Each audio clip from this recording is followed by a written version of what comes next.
ଯୋଜନା। ଏତଦ୍ୱାରା ବରଗଡ଼ ସହରର ମୁଖ୍ୟ ରାସ୍ତାଗୁଡ଼ିକ ତଥା ଅନ୍ୟାନ୍ୟ ସ୍ଥାନରେ ଅନେକ ବ୍ୟକ୍ତିବିଶେଷ ସରକାରୀ ଜାଗା ଓ ରାସ୍ତା କଡ଼ରେ ଜବରଦଖଲ କରି ବେଆଇନ ଭାବରେ କୋଠାବାଡ଼ି ଓ ଦୋକାନ ଗୃହ ନିର୍ମାଣ ହୋଇଥିବା ସ୍ଥାନମାନଙ୍କୁ ମିଳିତ ଭାବରେ ଚିହ୍ନଟ କରାଯାଇଛି।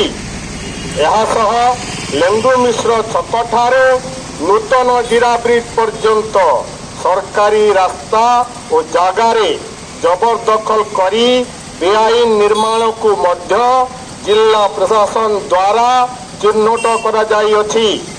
ଏଣୁ ସରକାରୀ ରାସ୍ତା ଓ ସରକାରୀ ଜାଗାରେ ନିର୍ମାଣ କରିଥିବା ବ୍ୟକ୍ତିବିଶେଷଙ୍କୁ ଆସନ୍ତା 48 ଘଣ୍ଟା ମଧ୍ୟରେ ସ୍ୱଇଚ୍ଛାରେ ଖାଲି କରିବାକୁ ନିର୍ଦ୍ଦେଶ ଦିଆଗଲା।